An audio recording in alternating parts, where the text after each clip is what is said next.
You finally get to the Nuggets, right? You find your home, you get on a team and you start to see these guys. Like, talk about a little bit how, Joker and Jamal and these guys helped you develop as a player in that offense and like get to a point where you were comfortable being yourself and really play your role and play it well. Going into the Nuggets, like, I didn't really follow the NBA all that much before I got to the NBA. Like, I was always focused on my age group. So when I was in high school, I was watching high school dudes. When I was in college, I was watching my friends hoop in college, Trey Young, DeAndre Ayton.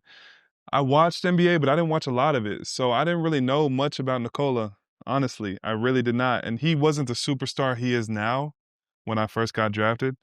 When you Um, get there, do you see he has the bag to be that player though? I really didn't see it at first. Like, even when we went into training camp, I remember like asking my teammates, I was like, wait, so this dude is like really that nice? Like, everybody keeps telling me he's that cold. But in training camp, like him and Mason Plumlee, our backup center, were like kind of going head to head. Like, and they were like, no, Mike, like wait till the real games come. You're gonna see like this dude's a problem. Like, he could score 50 every single night if he wanted to. But I didn't see it at first, but I quickly found out that he is him, and he is the best player in the world, and I got to play alongside of him for those years, and it was amazing to learn from him, and it was amazing to learn his work habits too. Like, he's so nonchalant about basketball. I don't know if you saw the clip of when his horse won the race. That's He what I was was so just much about to talk about. Like, you Yeah, he was see who so he much is, more. see who he is as a person a little bit, right? Like, and, he has these horses and his brothers and everything. Like, what do you feel like's your favorite, like, off the court, personal, like, Joker story where you're like, yo, this guy is so different and you have to love it and respect it? It's the same things the media sees, like him winning the championship and then him just saying like, job is over, I get to go home now. Like, he's just such a family dude, but at the same time, people don't realize like you don't achieve that type of greatness by accident. His day-to-day habits and his day-to-day the way he works at his craft is unbelievable. Like, he's the most consistent guy in terms of getting his treatment, in terms of his court times, in terms of his lifts after the game. Like, people have this perception of Nikola like he doesn't care that much, but he cares so much about basketball and being great, and that's why he is the player he is.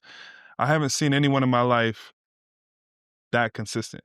I've heard the stories of LeBron and how LeBron has been able to uphold his greatness, and it's through consistency day to day. But Nicola's the same way, man. Like, it doesn't matter if he goes out the night before, it doesn't matter, whatever. He's getting his work in, he's getting his treatment in, he's taking care of himself, and he's going to be ready to go when the game comes around.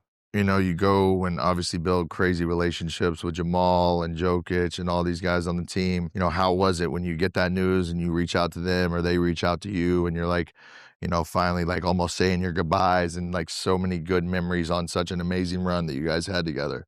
Yeah, it was tough saying goodbye. They just all kind of texted in the group chat. The only thing Nikola said was wrap it up out there, and that's all he said. He said make sure you wear condom out there, MPJ. That's all he said. That was his message. That was his goodbye to me. But it was tough saying goodbye to my teammates. That especially Jamal and Aaron, the guys that have been there for a long time. Those are my guys. Those have been my family, but it's the nature of the sport, and we're gonna stay in touch. You know what I mean? But definitely was tough saying goodbye. As you guys go through that championship run, you get to the Western Conference Finals and then you match up. You go against Braun. You Yeah. go against the squad. What do you remember most about like heading into that series and obviously know what you're up against and playing a team like that? I used to love those series against the Lakers with Denver because they were very exciting, and the Lakers fan base is It's nuts. crazy, and they always thought they could beat us, but they never did, and I always had good series against the Lakers, so I loved playing against them. I don't know what it was, but I always cooked the Lakers. I just think they didn't really have a matchup for me that was trying to come off of screens and things like that, and I was able to get to my shots. Some of the other teams we played down the road, they kind of had a little bit better of a matchup for me. But those series against Braun were dope. And then going head to head against LeBron in the playoffs, he's the epitome of greatness in sports. And to be able to like go into LA, so we swept the Lakers one year.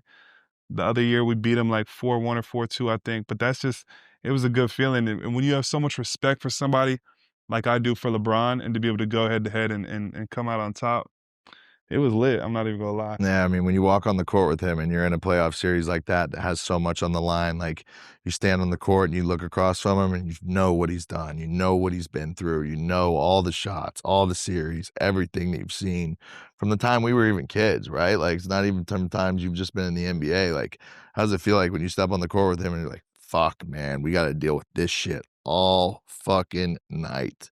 Yeah, that was a thought that goes through your head whenever you play a great player. Same thing when we played Kevin Durant and D Book. Like, man, this is two really good players. But like at the end of the day, we had good players too. You know, I'm watching Joker every night. I'm watching what Jamal can do. I know we have a squad, so I was just excited. I don't really get too starstruck. I get like I have a lot of respect for people, but I feel like in terms of like the I think my first year when I was on the court with Katie, when I was on the court against Bron, that was a little nerve-wracking, kinda crazy to me, but after that first time playing, I was able to view everybody as just competition, you know? For sure. As you win the championship, right, you're on the high, you and the boys get out of the locker room, showered up, you're ready to go. What does that bar tab damage look like after a game 7, like a win in the finals and In you the all boys finals, go out?